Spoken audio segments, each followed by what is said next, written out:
ভাইরা আছেন যারা পাশে দাঁড়িয়ে আছেন বসে যাবেন, যারা ভলেন্টিয়ার ভাইরা আছেন অবশ্যই তাদের বসার জায়গা করে দিবেন, অবশ্যই তাদের বসার জায়গা করে দিবেন।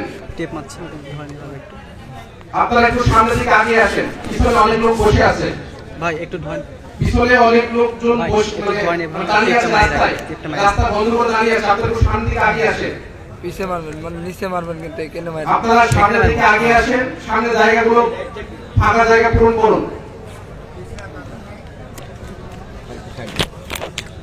আলোচনা শুরু, আপনারা জায়গাগুলো পূর্ণ করেন। আর স্বেচ্ছাসেবক ভাইরা যারা আছেন অবশ্যই কেউ দাঁড়িয়ে না থাকে, সবাই যেন বসে থেকে আলোচনা করতে পারে। আমি চলে যাবো, ওটা দিয়ে পরে ঝামেলা করবি। আচ্ছা, ওটা বাদ দিও। কোনো সময় দেয় না কেউ আমারটা, এই যে এই যে এটা বাদ দিই, এটা পরে এটা বাদ দিই। আমি হ্যাঁ এবার দিই। আপনারা পরস্পর কথা বলেন না, এখনো অনেক লোকজন দাঁড়িয়ে আছে। ভাই মেহেরবান করে বসে যান, দাঁড়িয়ে থাকলে একটা বিশৃঙ্খলা দেখা যাচ্ছে। ভাই সাইডে অনেক লোক দাঁড়িয়ে আছে, আপনারা একটু বেরোলে বসতে ভালো হয়, মানে আলোচনা করতে জায়গা ধরতে পারে। আপনারা একটু বসে যান। দুই সাইডে যারা আছেন, রাস্তার যারা দাঁড়িয়ে আছেন, মেহেরবান করে বসে যান। সেসব ভাইরা আপনারা একটু তাদেরকে লক্ষ্য করুন, বসার জায়গা না থাকলে বসার জায়গা করে দিন।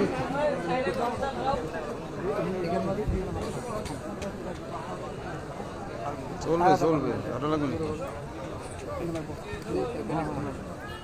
আর মারতে হবে না, যুদ্ধ হবে না। ওটা লাগলে কিন্তু আর সাউন্ডটা ইয়ে হয়ে যাবে, যদি কন্ট্যাক্ট হয়ে যায় ওটার সাথে। দিন দিন দিন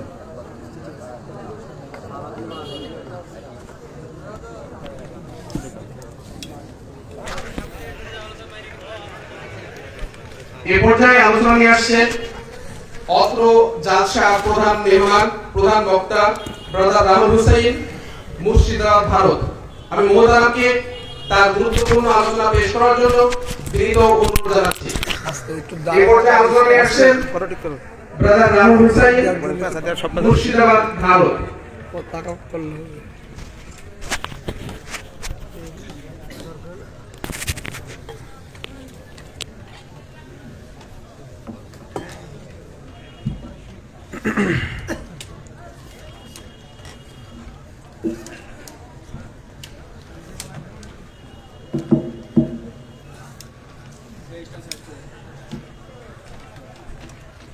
আসসালামু আলাইকুম ওয়া রাহমাতুল্লাহি ওয়া বারাকাতুহু।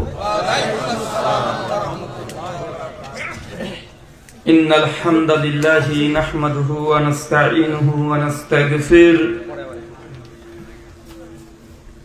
ওয়া নাউযু বিল্লাহি মিন শুরুরি আনফুসিনা ওয়া মিন সাইয়্যাতি আমালিনা। মান ইয়াহদিহিল্লাহু ফালা মুদিল্লা লাহু ومن يضلل فلا هادي له واشهد ان لا اله الا الله وحده لا شريك له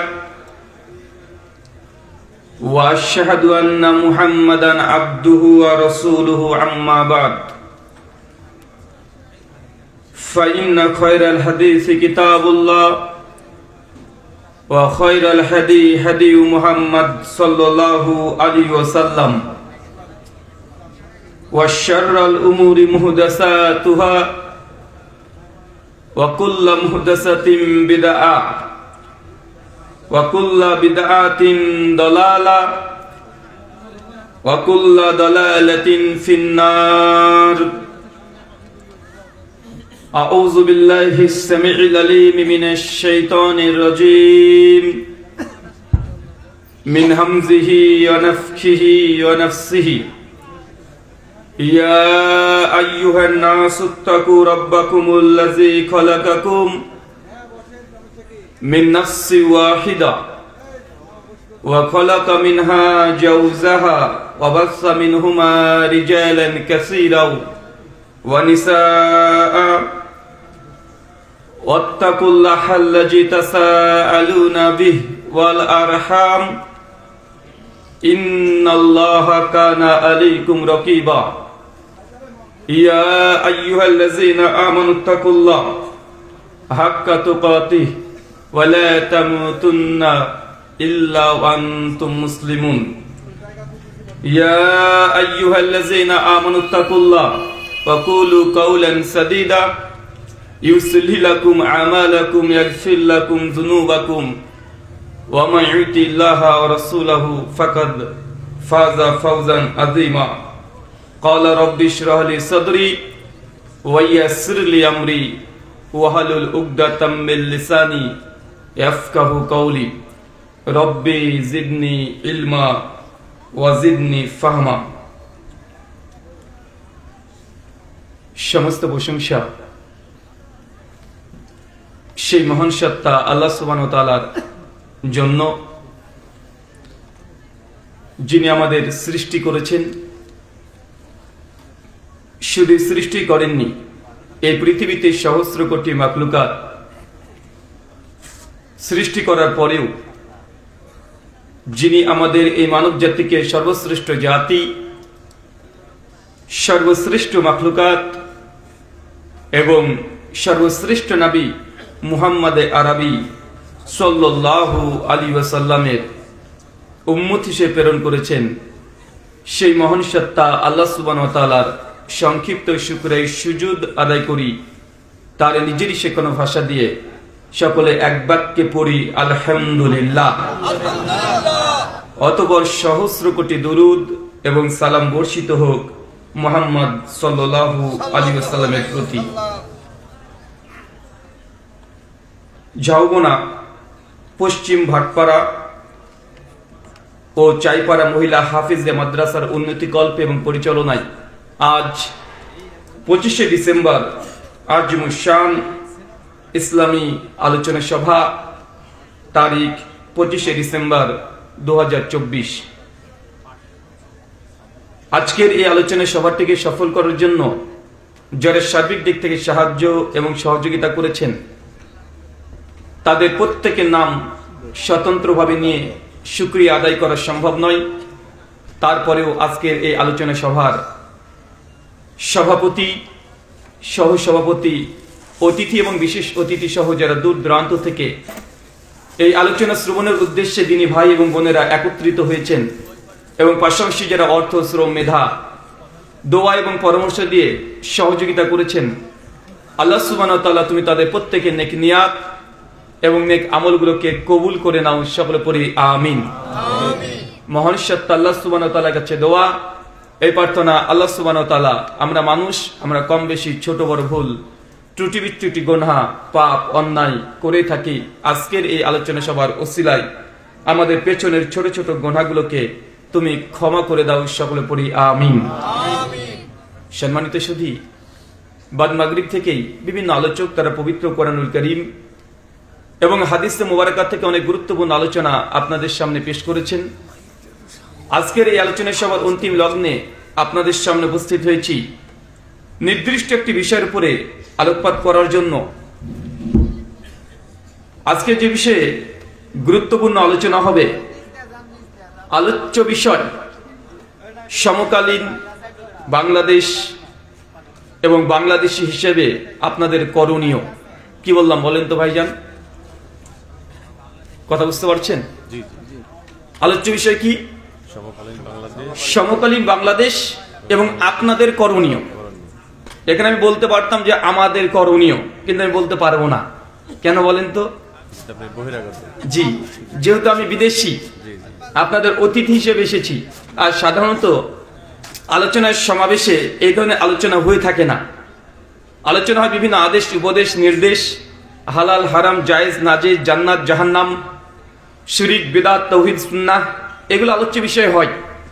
কিন্তু ব্যতিক্রম ধর্মী আলোচ্য বিষয় সমকালীন বাংলাদেশ এবং আপনাদের করণীয়। এইখানে আপনাদেরকে বোঝানোর চেষ্টা করব, কারণ আমি বাংলাদেশে মোটামুটি কম বেশি আপনারা এখানে যতজন মানুষ প্রেজেন্ট আছেন, আজকে উপস্থিত আছেন, আপনারা যতটা না বাংলাদেশকে চেনেন, আমি হলফ করে বলতে পারি আপনাদের চাইতে একটু হলেও আমি বেশি চিনি। বাংলাদেশের 64টা জেলা, 524খানা কমপক্ষে থানা আছে। এমন কোনো জেলা নেই যে জেলাতে আমরা যাই নাই এবং মানুষের সঙ্গে কথা বলি নাই। তার মানে কম বেশি আপনারা বাংলাদেশের নাগরিক হলেও, আমি বিদেশি মেহমান হলেও কম বেশি খোঁজ খবর আমার কাছে থাকে। আর বাংলাদেশে এবছর যখন সর্বপ্রথম আসি, তো দেখা যাচ্ছে বাংলাদেশের মানুষের মধ্যে একটা নতুন স্বাধীনতার যে চেতনা, আনন্দ, উল্লাসিত, তারা খুব চেহারাগুলো দেখে ভালো লাগছে। মনে হচ্ছে যে আপনারা স্বাধীন হয়ে গেছেন, স্বাধীনতা অর্জন করেছেন। কোনো কারাগারে আপনারা বন্দী ছিলেন, হঠাৎ করেই যদি স্বাধীন মানুষ হয়ে যায়, যেমন মানুষের আচরণ হয়, চেহারা, তাদের অ্যাটিটিউড, তাদের কথাবার্তা, সমস্ত কিছু দেখে মনে হচ্ছে যে আপনারা স্বাধীন জীবন যাপন করছেন, তাই না? আমার আলোচনাতে একটু অপোজিট থেকে আলোচনা করব। আপনি নিজেকে যতটা না স্বাধীন মনে করছেন, আমার দৃষ্টিকোণ বা আমার যতটুকু গবেষণা, আমি মনে করি এখনো স্বাধীনতার কিছুই হয়নি, এখনো স্বাধীনতার কিছুই হয়নি। আর আমি যে জায়গাতে বসে আছি আজকে, এ দাওয়াতি ময়দান, এই চেয়ারটা হতে পারে 5,000 বা 10,000 টাকা দাম, কিন্তু এই জায়গা থেকে কথা বলা অনেক রিস্কি ব্যাপার। কারণ এই জায়গা থেকে যারাই কথা বলেছে তারা সচরাচর স্বাধীনভাবে এই দুনিয়াতে চলাফেরা করতে পারেনি। নবী থেকে একদম নবীর দাওয়াত যারা পৌঁছেছে, প্রত্যেককে এই মঞ্চ থেকে কথা বলার কারণে তাদের দীর্ঘদিন কারাগারের জীবন ভোগ করতে হয়েছে কি হয় নাই? হয়েছে। অনেক পরীক্ষার সম্মুখীন হতে হয়। পৃথিবীর যে ফিতনা, এই ফিতনার মধ্যে পতিত হতে হয়। নবী ইব্রাহিম একদম সমস্ত নবীদের আদি পিতা বলা হয়, যাকে বলা হয় আবুল আম্বিয়া। মাত্র 5 থেকে 7 জন নবী রাসূল বাদ দিয়ে সবার তাকে পিতা বলা হয়। অথচ নবী ইব্রাহিমকেও এই কথা বলার জন্য, দাওয়াত দেওয়ার জন্য তাকে আগুনে দাউ দাউ করে জ্বলতে হয়েছে কি হয় নাই? কথা বলেন। দাউ দাউ করে জ্বলতে হয়েছে। নবী ইউনূস আলাইহিস সালাম, তিনি আল্লাহর অনেক বড় নবী, সে দাওয়াতি ময়দানে কার্যকলাপ করার জন্যই 3 দিন সমুদ্রের মধ্যে, মাছের মধ্যে, তিমি মাছের পেটে 3 দিন তাকে পরীক্ষা দিতে হয়েছে না? নবী ইউসুফ আলাইহিস সালাম, তাকে কারাগারের জীবনে ভোগ করতে হয়েছে। যতগুলো নবী রাসূল আছে এবং সালফে সালিহিন যারা আছে, অধিকাংশ লক্ষ্য বলে দেখা যায় দাওয়াতি প্ল্যাটফর্ম এত কঠিন, এত জটিল, যারা সত্য কথাগুলো মানুষের সামনে বলবে, সেই সময় মানুষের বিরুদ্ধে সমাজ, রাষ্ট্র সবগুলো লেগে যাবে। আমাদের নবীকে মক্কা থেকে মদিনায় বের করে দেওয়া হয় নাই? আল্লাহর নবীর মতো শ্রেষ্ঠ মানুষ আমরা বলি কেউ নেই। শুধু এটা আমাদের সাক্ষ্য নয়, আমাদের শাহাদাত নয়, এই শাহাদাত সেই সময়কার তৎকালীন কাফেররাও দিয়েছিল। যতদিন নবী নবুয়তের দাবি করে নাই, যতদিন পর্যন্ত প্রচলিত ধর্মবিশ্বাস, রাজনীতি, অর্থনীতির ব্যাপারে বলে নাই, ততদিন আল্লাহর নবীকে সবাই আল আমিন এই উপাধি দিয়েছিল। দিয়েছে না? যখনই 40 বছর বয়সে যার কৈশোর কেটেছে তাদের সঙ্গেই, শৈশব কেটেছে তাদের সঙ্গেই, তাদের বাল্যকাল কেটেছে তাদের সঙ্গে, যৌবন, সবকিছু যাদের সঙ্গে কেটেছে তারাই দেখেছে যে ব্যক্তির মধ্যে বিন্দু পরিমাণে কোনো অমানবিক কিছু নেই। যখনই আল্লাহ নবী ছোট্ট একটা দাওয়াত দিয়েছে, কালিমায়ে তাওহীদ, তখনই মানুষ বিরুদ্ধে চলে এসেছে। আসে নাই? যারাই আলামিন বলেছে তারাই মুহাম্মদ সাল্লাল্লাহু আলাইহি ওয়াসাল্লামকে ধর্মদ্রোহী বলে মক্কা থেকে মদিনায় তাড়িয়ে দিয়েছে। যারাই তাকে প্রতিপালিত করেছে তারাই তাকে মক্কা থেকে মদিনায় বের করে দিয়েছে। তায়েফের ময়দানে রক্তাক্ত হয়েছে, উহুদের যুদ্ধে 4খানা তীর আল্লাহ নবীর পায়ে লেগেছে, দাঁত মোবারক শহীদ হয়ে গেছে। এটা হচ্ছে আল্লাহ নবীর সংক্ষিপ্ত সিরাত বলতে পারেন। এই জায়গাটা কি সহজ মনে করছেন? সহজ নয় না। তারপরে বাংলাদেশের প্রেক্ষাপট দেখলে দেখা যায় আসলে এই জায়গাতে যারা আমরা বসি, অধিকাংশ মানুষ সহজ কি, মানুষ মাথায় তুলে নাচে। কেন? কারণ মানুষ যখন কথাগুলো বলে তখন জনসাধারণকে ধরে রাখার জন্য। আপনার মনের মতো গান বলতে হলে গান বলতে হবে বক্তাকে, যদি বিড়ি খানের স্টাইল দেখাতে হয় যাতে আপনারা বসে থাকতে পারেন, হাসানোর জন্য বিড়ি সিগারেট খাওয়ার স্টাইল দেখাবে। ভাই হচ্ছে কি হচ্ছে না? কথা বলেন। যদি আপনাদের পছন্দ হয় 23 ফুট 33 ফুট বক্তা, কমিটি তাদেরকে নিয়ে আসবে, বক্তব্য যেমন তেমন, বক্তাকে দেখতে অনেক মানুষ চলে আসে, আছে না? কথা বলেন। কেন? বাঙালিদের মধ্যে একটা সময় ছিল যাত্রা হতো, এখন যাত্রা হয় না। বিচিত্রা হতো, ওটা হয় না। পঞ্চরস হতো, হয় না। এখন সবগুলো ফ্লেভার আমাদের ওয়াচ মাহফিলের ময়দানে চলে এসেছে। এসেছে কি আসে নাই? চলে এসেছে। কেন? একের মধ্যে 4-5টা পেয়ে যাচ্ছে। বক্তা এসে বিভিন্ন হিন্দি সিনেমার গান বলছে, আলোচনা করতে 1 ঘন্টা 10খানা গজল বলছে, আছে না? নয় কথা বলেন। আগে আমাদের নিজেদের সমালোচনা করতে হবে। ইন্নাল্লাহা লা ইউগাইয়িরু মা বিকওমিন হাত্তা ইউগাইয়িরু মা বিআনফুসিহিম। সূরা রাদ সূরা নম্বর 11 আয়াত নম্বর 13 শেষ অংশ। আল্লাহ বলছেন, আল্লাহ সে জাতির ততক্ষণ পরিবর্তন করেন না যতক্ষণ তার নিজেরা নিজেদেরকে পরিবর্তন না করে। আল্লাহ আপনাকে পরিবর্তন করবে? কথা বলেন। আপনি যদি মসজিদে বসে থাকেন, 5 ওয়াক্ত সালাত আদায় করেন, দোয়া জিকির আজকার তাসবিহ তাহলিল করবেন, আল্লাহকে আপনাকে ওয়াদা করেছে, আল্লাহকে আপনার সাথে চুক্তি করেছে যে আসমান থেকে খাবার আল্লাহ নাজিল করে দিবে, আপনি ওখানে বসে এসে খাওয়া দাওয়া করবেন না। আল্লাহ চাইলে দিতে পারেন, আল্লাহ দিয়েছেন, খাব্বাবকে দিয়েছেন, আম্মা মারিয়াম আলাইহিস সালামকে দিয়েছেন, কিন্তু আল্লাহ যে দেবেন এরকম কোনো চুক্তি করেনি। বরং আপনি সালাত শেষ করবেন, দুনিয়ার জমিনে ঘুরে বেড়াবেন, রিজিকের অন্বেষণ করবেন। আল্লাহ সুবহানাহু ওয়া তাআলা তিনি আর রাজ্জাক, তিনি আপনাকে রিজিক দেবেন, কিন্তু আল্লাহ চুক্তিবদ্ধ না যে আপনি ইবাদত করলে আল্লাহ আপনাকে অধিক রিজিক দিবে, এমন কোনো চুক্তি আছে? বরং যারা যত বেশি ইমানদার তাদের পরীক্ষা তত বেশি হবে। যত বেশি ইমানদার তত বড় ভয়ঙ্কর পরীক্ষা আপনাকে দুনিয়ার জীবনে দিতে হবে, নবী রাসূলকে দিতে হয়েছে। আজকের আলোচ্য বিষয় সমকালীন বাংলাদেশ এবং আপনাদের করণীয়। ছোট্ট একটি প্রশ্ন, ভাই বলেন তো, আজ থেকে 70 বছর আগে বাংলাদেশ বলে কোন দেশ ছিল? পাকিস্তান, আফগানিস্তান, নেপাল, ভুটান, কাশ্মীর ছিল না। টোটালি একটা সাবকন্টিনেন্ট, বাররে সাগির, ভারত উপমহাদেশ হিসাবে গোটা বিশ্বের জগতে পরিচিত ছিল। তারপর আমরা আস্তে আস্তে সকলে ভাগ হয়েছি, নিজ নিজ দেশকে আমরা স্বাধীন করেছি। অনেক যুদ্ধ, অনেক তৃষ্ণা মানুষের মেটাতে হয়েছে। আমার প্রশ্ন আপনাদের কাছে একটা, অনেকেই বলে জাহালা হাদিস এই সমাজ এমন একটি সমাজ যার ছোটখাটো মাসলা মাসাইল নিয়েই তারা সর্বদা কথা বলে। কে বুকের উপরে হাত বাঁধবে না নাভির নিচে, জোরে আমিন হবে না আস্তে আমিন হবে, 8 টাকার তারাবি না 20 টাকার তারাবি, ফিতরার টাকা দিয়ে দিতে হবে না খাবার দিয়ে দিতে হবে, মহিলারা মসজিদে যেতে পারবে কি পারবে না। আহলে হাদিস মূলত এই 8, 10, 20টা মাসলা নিয়ে তারা কথা বলে। তারা কখনোই রাষ্ট্রে যে ইসলাম যাক এই আন্দোলন তারা কখনোই করে না। ভাই এমন অভিযোগ আছে না? নাই আছে অভিযোগ, দীর্ঘদিন ধরে অভিযোগের তীর আমাদেরকে নিক্ষেপ করা হচ্ছে। আজকে আপনাকে যে কথা বলতে যাচ্ছি, ভারত উপমহাদেশ মাত্র 70 বছর আগে চলে যান, অখণ্ড যখন ভারত ছিল মাত্র 200 বছর আগে চলে যান, ভারত উপমহাদেশ এই বাররে সাগিরকে দীর্ঘ 800 বছর মুসলমানরা ক্ষমতায় ছিল। কারা শাসন করেছে? 800 বছর মুসলমানরা, 800 বছর মুসলমান মুঘল সাম্রাজ্যের ইতিহাস পড়ে দেখেন। মুহাম্মদ বিন কাসেম 96 হিজরিতে আল্লাহ নবীর সাহাবীদের জীবদ্দশায় মুহাম্মদ বিন কাসেম ভারতে এসেছে, সুলতান মাহমুদ ভারতে এসেছে, এসে করে ভারতবর্ষ তারা রাজত্ব করেছে 800 বছর। বাঙালি মানুষকে বোঝানো হয় যে বাংলাদেশে আপনাদের ইসলাম নিয়ে এসেছে পীর ফকিররা, বলা হয় না? মিথ্যা কথা, ইতিহাস থেকে প্রমাণিত নেই। সাহাবীদের মাধ্যমেই ভারত উপমহাদেশে কি এসেছে? কথা বলেন, ইসলাম। আমাদের ভারতের ইন্ডিয়ার সাউথ ইন্ডিয়া যেটাকে বলে কেরালাতে এখনো 22 জন সাহাবীর কবর এখনো আছে। তারাই প্রথম এই ভারত উপমহাদেশে বাররে সাগির। আমরা তো 70 বছর আগে বাংলাদেশ পাকিস্তান ভাগ হয়েছে, তার আগে গোটাটা ইন্ডিয়া ছিল কি ছিল না? ছিল। তো সেই সময়তে সাহাবীদের মাধ্যমে এই ভারত উপমহাদেশে ইসলাম এসেছে, কোন পীর ফকির ইসলাম নিয়ে আসে নাই। পরবর্তী সময় তারা কোন জায়গায়, কোন গ্রামে, কোন রাজ্যে, জেলাতে তারা ইসলাম প্রচার করছে, না ঠিক, তাদের মাধ্যমে এই উপমহাদেশে ইসলাম আসে নাই। কাদের মাধ্যমে এসেছে? সাহাবীদের মাধ্যমে। আর ইতিহাস তো আপনারা জানেন, মুহাম্মদ বিন কাসেম প্রথম ভারতে এসেছিলেন, সুলতান মাহমুদ তারা ছিলেন। 800 বছর মুঘলরা শাসন করেছে, বাবর থেকে শুরু করে অরঙ্গজেব, শাহজাহান, নাম শোনেন না এগুলো? 1-2 বছর নয়।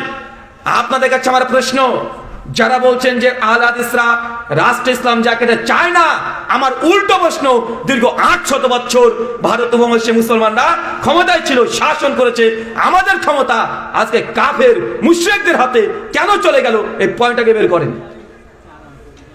বুঝতে পারলেন না মনে হয়? আল্লাহ আমাদের রাজত্ব দেয় নাই, মুসলমানের ক্ষমতা ছিল না, তা আমাদের অর্জিত ক্ষমতা 190 বছর ব্রিটিশরা তারপরে কেড়ে নিয়েছে।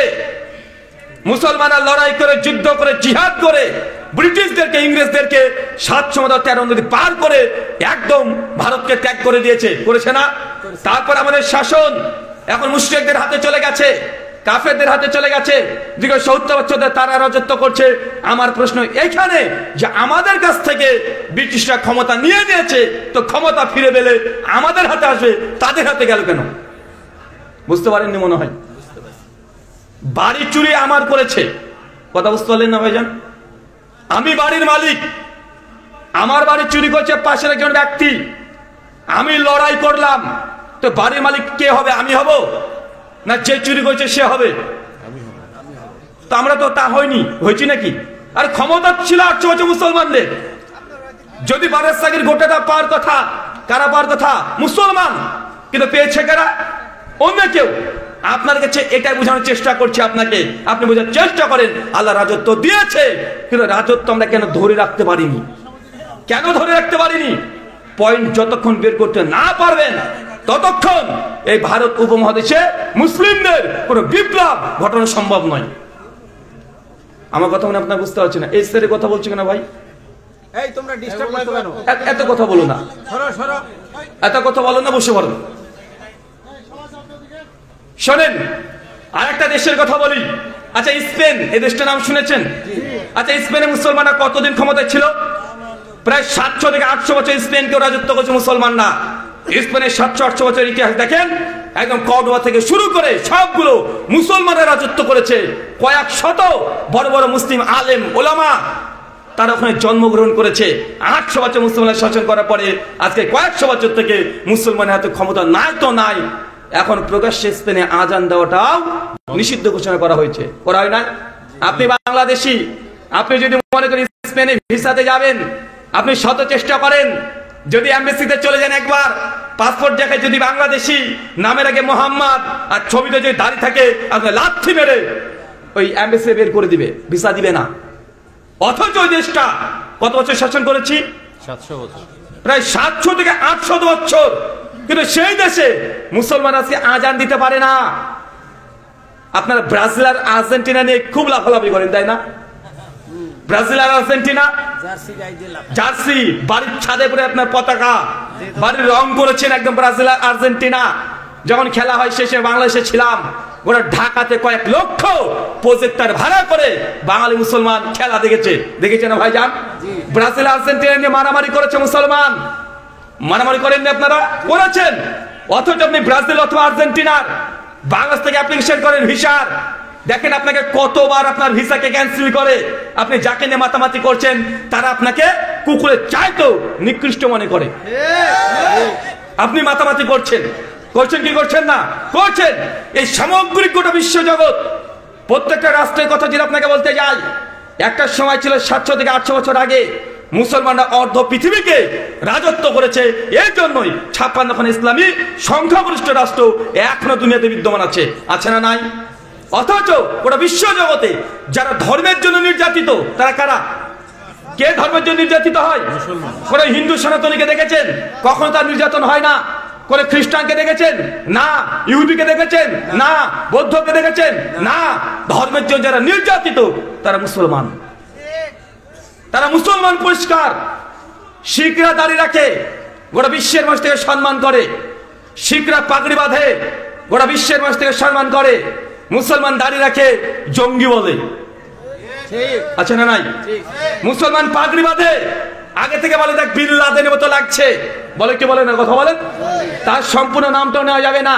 যে সম্পূর্ণ নামটা যদি নেই, ইউটিউবার যারা রেকর্ড করছে, ফেসবুক যারা রেকর্ড করছে, রেস্ট্রিকশন দিয়ে দিবে, মানে ভিডিও ডিলিট করে দিবে, নামটাও নিতে দিবে না। কথা বুঝতে পারছেন না ভাইজান? তো এই যে পরিস্থিতি, প্রেক্ষাপট কেন হলো? গোটা বিশ্ব জগতে মুসলিম জাতি আজ নির্যাতিত, নিষ্পেষিত, লাঞ্ছিত, বঞ্চিত, পদদলিত। কারণ কি? কারণ বের করতে হবে। কথা বুঝতে পারলেন না? আল্লাহ তো রাজত্ব দিয়েছে আমাদেরকে। আল্লাহ কোরআনে বলছে কুনতুম খয়রা উম্মাহ, তোমরা হচ্ছে সর্বশ্রেষ্ঠ জাতি। এই জাতির দিকে তাকালে মনে হয় সর্বশ্রেষ্ঠ জাতি কি? এরা হচ্ছে নির্যাতিত জাতি। সব দিক থেকে তারা আজকে পিছিয়ে আছে। রাজনীতি, অর্থনীতি, সমাজনীতি, শিক্ষা, বিজ্ঞান, সংস্কৃতি, সব দিক থেকে মুসলিম জাতি আজকে পেছনে আছে না নাই? আছে না নাই? আছে।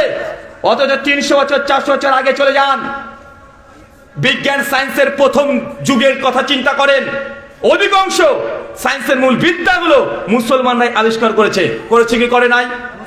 400-500 বছর ধরে কি ঘটে গেল বিশ্বে? কি ঘটে গেল যে মুসলিম জাতি এই 400 বছরের মধ্যে গোটা বিশ্বে তারা আজকে পিছিয়ে পড়েছে? আজকে যা দেখছেন টেকনোলজি আমাদের সামনে আছে, অধিকাংশই 80% ইহুদিদের তৈরি। মাইক্রোফোন কোন মুসলমান তৈরি করেছে? না। ওই যে মোবাইল চলছে, মাইক্রোসফট মালিককে? ইহুদি। ক্যামেরা লেন্স কে আবিষ্কার করেছে? ইহুদি। যা দেখবেন চতুর্দিকে একদম দখল করে রেখে দিয়েছে। এক ধাপ তাদের কাছ ছাড়া আপনি যেতে পারবেন না। বাঙালি মুসলমান আমরা এটাও জানি না, যখন ফিলিস্তিন মুসলিমদের উপরে আক্রমণ করা হলো আমরা বয়কট করলাম ইহুদিদের পণ্য। করেছি না ভাইজান? বয়কট করেছেন, কতটা করেছেন কে জানে, কিন্তু ফেসবুক আমরা সকলে বয়কট করেছি, অথচ ফেসবুক এটার মালিকও ইহুদি। বুঝতে পারলো না মনে হয়? আপনি কতটা পণ্য বয়কট করেছেন আমি জানি না, আমি দেখি নাই, কিন্তু আপনি ফেসবুকে বয়কট করেছেন। এটাও তাদের পণ্য। ফেসবুক কাদের মাল? মালিক কে? ইহুদি, কট্টরপন্থী ইহুদি।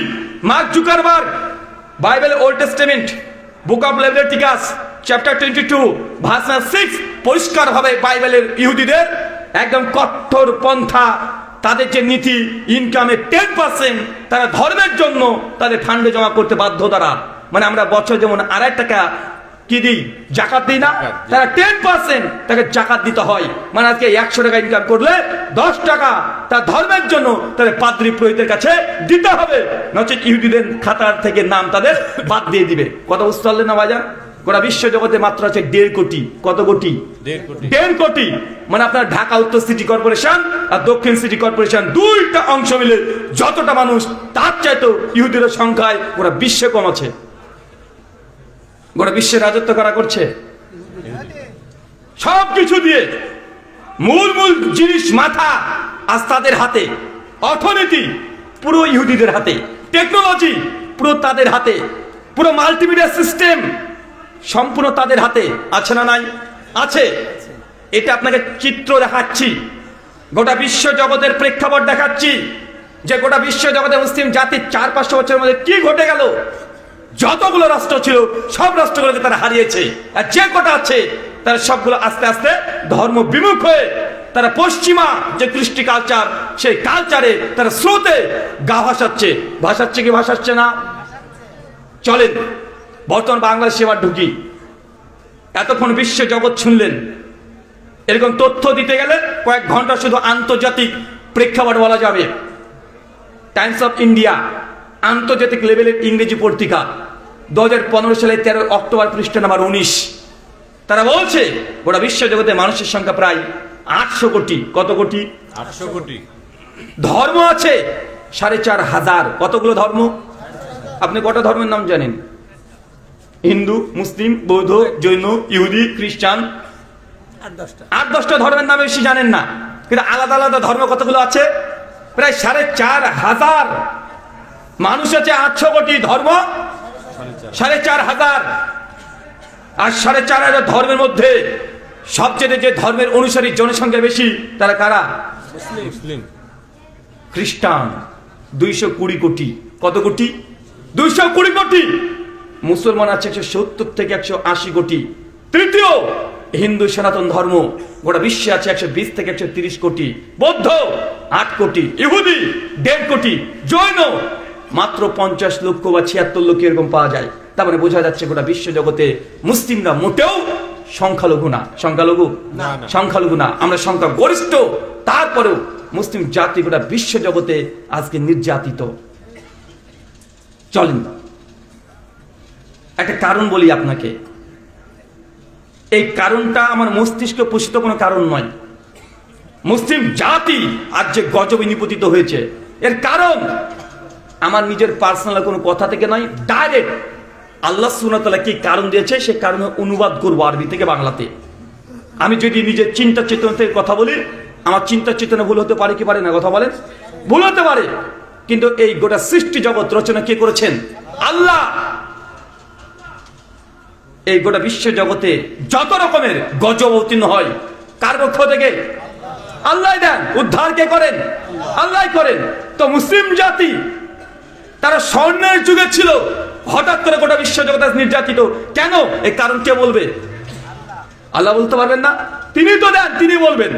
চলেন সূরা নূর সূরা নম্বর 24 আয়াত নম্বর 63 শেষ অংশ। আল্লাহ বলছেন আল্লাযীনা ইউখালিফুনা আন আমরিহি আন তুসিবাহুম ফিতনা আন ইউসিবাহুম আযাবুন আলীম। বাংলা মানে, হে নবী, যারা আপনার দুনিয়াতে বৃদ্ধাচরণ করবে, আপনার আদর্শকে ত্যাগ করে অন্য কারো আদর্শকে গ্রহণ করবে, আন তুসিবাহুম ফিতনা, আমি সেই জাতিকে ফিতনা দিয়ে জর্জরিত করে দেব। ফিতনা আসার কারণ কি? কথা বলেন, কথা কি বুঝতে পারছে আমার দিকে? ফিতনা আসার কারণ কি? আরে আল্লাহ তিনি বলছেন, যারাই নবীর আদর্শকে লঙ্ঘন করবে, নবীর যে আদেশ করবে তার উল্টো দিকে চলবে, নবী যে কথা বলেছে সেটাকে মানবে না, আনতুসিবাহুম ফিতনা, হে নবী জানেন সেই জাতিকে আমি ফিতনা দিয়ে জর্জরিত করে দিব। মুসলমান আজকে ফিতনা আছে না নাই? আপনি আল্লাহ নবীর আদর্শকে গ্রহণ করছেন না বর্জন করেছেন? আপনি বর্জন করেছেন। এই জন্য বেশি দূর যাওয়া দরকার নেই। আপনার ছোট যে সন্তানের যে ছেলেটা আছে তার চুল কাটার স্টাইলটা একবার দেখেন, তাহলে বুঝতে পারবেন এই চুলটা কার আদর্শে আপনার সন্তান কেটেছে। চুল কাটা দেখেছেন না? দীর্ঘদিন ধরে আপনাদেরকে একটা কথা বোঝানোর চেষ্টা করছি। আমরা যখন আমরা আলোচনাতে বসি নিজেই কনফিউজ হয়ে যাই যে আজকে আপনাদেরকে কি নতুন শিক্ষা দেব, কি শেখাবো আপনাদেরকে, কোনটা জানেন না। আরে বাঙালি মুসলমান, তাদের মধ্যে ধর্মীয় অনুভূতি আছে, তারা কম বেশি ওয়াজ মাহফিল শোনে, তারা ইসলামী আলোচনাগুলোতে অংশগ্রহণ করে, জুমার খুতবাতে তারা যায়। তো আপনারা জানেন না এমন কিছু নেই, সব কিছু জানেন। সমস্যা হচ্ছে আমরা মানি না। কি করি না? মানি না। এর কে আছেন যে আপনারা জানেন না যে 5 ওয়াক্ত নামাজ পড়া ফরজ? কে জানেন না? এই হাদিস কে শোনে নাই? মান তারাকা সালাতা মুতাম্মাদান ফাকাদ কাফারা, যে ব্যক্তি ইচ্ছাকৃত নামাজকে ত্যাগ করে দিল ওই ব্যক্তি কাফের। সেই মুসলিম কিতাবের ঈমান 253 নম্বর হাদিস। হাদিস জানা আছে না? জানা আছে না নাই? তারপরে যদি আজকে ফজরে 20 জন মুসল্লি না হয়, আমরা কি করতে পারি? কতদিন আর এক কথা বলতে ভালো লাগে, একই আলোচনা, একই কোয়ালিটির আলোচনা, আর কতদিন আমি আলোচনা করব? আমার পূর্বে যিনি আসলেন তিনি একই আলোচনা, তার পূর্বে বক্তা একই আলোচনা, জুমার খুতবা, এই নামাজ, হজ, যাকাত, দান, সদকা একই জিনিস। আর কতবার আপনাদেরকে বলা যায়, দীর্ঘ 34 বছর ধরে শেখ আব্দুর রাজ্জাক বিন ইউসুফ হাফিজাহুল্লাহ বাংলাদেশের টেকনাফ থেকে তেতুলিয়া পর্যন্ত একই বক্তব্য বারবার তিনি দিয়ে আসছেন। আপনারা জানেন না? তিনি বলছেন নেসাউন কাসিয়াতুন আরিয়াতুন, ওই নারী জাহান্নামে যাবে যে পোশাক পরে উলঙ্গ। হাদিস জানা আছে না নাই? জানা আছে। তারপরেও যদি আপনি আপনার মেয়েকে উলঙ্গ পোশাক কিনে দেন, তুমি যদি তোমার স্ত্রীকে উলঙ্গ পোশাক পরে রাস্তাতে নিয়ে ঘুরে বেড়াও, আমরা কি করতে পারি? আপনার হাদিস জানা নাই এমনটা নয়। দীর্ঘদিন ধরে একই হাদিসের বারবার আপনাদেরকে বলা হচ্ছে, জেনে বুঝে কেউ যদি 1 টাকা সুদ খায়, মায়ের সঙ্গে জেনা করলে যে পাপ হয়, আপনি একাই সে পাপ করছেন। এই হাদিস জানা আছে না? তারপর যদি সুদী ব্যাংকে চাকরি করেন, তারপর যদি সুদে টাকা নেন, তাহলে আমরা কি করতে পারি? আমরা আপনাদেরকে জোর করতে পারি না। চাচা আপনি হাদিস জানেন, লা ইয়াদখুলুল জান্নাহ, ওই ব্যক্তি জান্নাতে যাবে না আল কাতে, যে রক্তের সম্পর্ককে ছিন্ন করেছে। হাদিস জানা আছে না? রক্তের সম্পর্ক ছিন্ন করি জান্নাতে যাবে না। তুমি বড় ভাই, তোমার বোনের বিয়ে হয়ে গেছে 5 বছর হলো, তোমার বাপ হলো মৃত্যুবরণ করেছে 2 বছর আগে, তোমার বোন এসে বলছে যে ভাই জমির ভাগ চাই, তুমি সঙ্গে সঙ্গে বোনকে বলছে খবরদার জমি বলে বাড়িতে আসবি না, যদি আসিস তোর সঙ্গে কোনো সম্পর্ক নেই। মাত্র 2 কাঠা জমির জন্য বোনের সঙ্গে সম্পর্ক ছিন্ন করেছো, অথচ তুমি হাদিসটা জানো আত্মীয় সম্পর্ক ছিন্ন করলে জান্নাত যাওয়া যাবে না, জাহান্নামে যেতে হবে। 10 বার হজ করলে সারা জীবন যে নামাজ পড়েন তারপরেও আপনাকে জাহান্নামে যেতে হবে। এই হাদিস জানা আছে না? আছে। কতদিন বলা যায় আপনাকে? কতদিন একই জিনিস ঘুরে ফিরে একই হাদিস আপনার সামনে বলতে পারি আমরা? মানুষের বলতে বলতে একটা ধৈর্য থাকে যে এত কিছু বলছি, তারপর আপনারা মানতে চাচ্ছেন না। কিভাবে বললে আপনারা মানবেন? বক্তারা কত চেষ্টা করছে, আমরা কাটা কাটা কথাই হবে না। আপনার সুর দিয়ে তাল দিয়ে আপনাকে বোঝানোর চেষ্টা করা হচ্ছে, তাও হচ্ছে না। গজলের মাধ্যমে বলছে, তাও হচ্ছে না। আপনাকে হাদিস নাম্বার, পৃষ্ঠা নাম্বার, লাইন নাম্বার পর্যন্ত বলে দেওয়া হচ্ছে, তারপর যদি আপনি না মানেন আমরা কি করতে পারি? ফাযাক্কির ইন্নামা আনতা মুযাক্কির লাস্তা আলাইহিম বিমুসাইতির। হে নবী, আপনার কাজ শুধুমাত্র মানুষের কাছে সত্য কথাগুলো প্রচার করে দেওয়া। জবরদস্তি করার জন্য আপনাকে দুনিয়াতে প্রেরণ করি নাই। সূরা গাশিয়া সূরা নম্বর 88 আয়াত নম্বর 20 এবং 21 আপনাদেরকে শুধু সতর্ক বার্তাগুলো বলে দিতে পারি, জোর করার অধিকার আমার নাই। তাই আপনি নতুন কিছু যে শিখবেন এমনটা নয়। তার জন্য আজকে এই ধরনের আলোচ্য বিষয় নিয়েছি, সমকালীন বাংলাদেশ আপনাদের করণীয়। বলেন তো আযাব গজব আসার কারণ আল্লাহ কি বললেন কোরআনে? কথা বলেন। রাসূলের আদর্শকে লঙ্ঘন করা। আপনি এই কারণটাকে ছোট মনে করছেন। জি, আল্লাহ সাদা দুনিয়াটাকে তৈরি করেছেন এই জন্য নয়। দুনিয়াটাকে আল্লাহ তৈরি করেছেন তার ইবাদতের জন্য। দুনিয়াকে আল্লাহ সুবহানাহু ওয়া তাআলা আপনার মন মর্জি খেলে বানানোর জন্য তৈরি করে নাই। এই সৃষ্টি জগৎকে আল্লাহ রচনা করেছেন তার শুধু ইবাদত হবে, আর ইবাদতের পদ্ধতি হবে রাসূল যেভাবে দেখিয়েছে সেইভাবে। কিন্তু আপনি রাসূলের আদর্শকে সব জায়গায় আজকে প্রত্যাখ্যান করেছেন কি করেন নাই? করেছেন। আল্লাহ তার জন্য বলছে গজব দিয়ে একদম তোমাদের ফিতনা দিয়ে জর্জরিত করে দিব।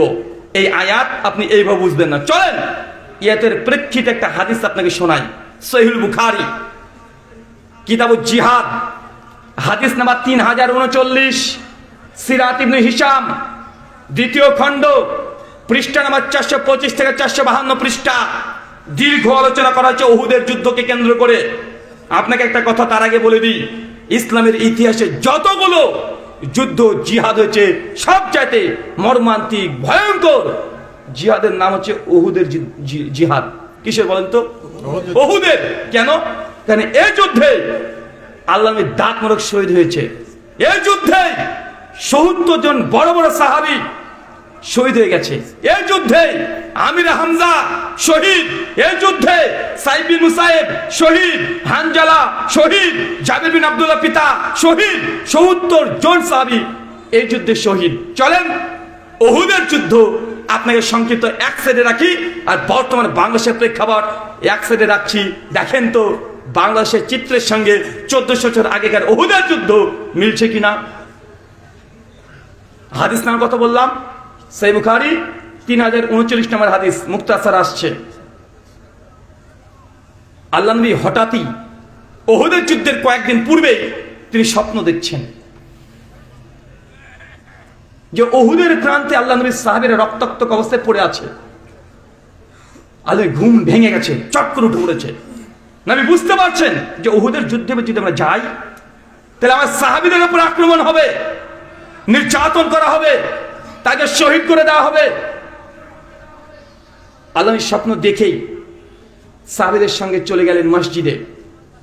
মসজিদে সালাত আদায় করে পরামর্শ করছে যে সাহাবী আমার, স্বপ্নে আমি এই জিনিস দেখেছি, আমি নিশ্চিত উহুদের যুদ্ধে আমাদের বড় ধরনের ক্ষতি হয়ে যাবে এবার। কেন?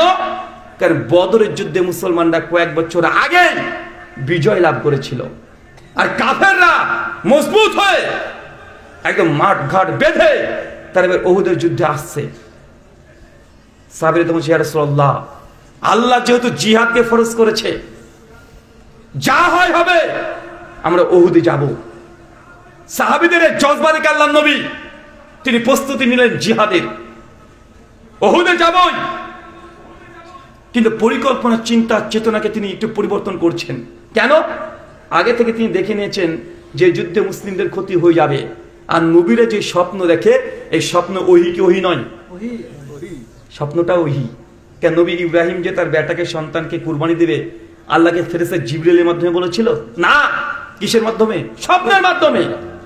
তো যারা আহলে কোরআন আছে, মুনকিরে হাদিস, হাদিসকে অস্বীকার করতে চায় যে শুধুমাত্র ওহী মানব, তো নবীদের স্বপ্ন তো ওহী।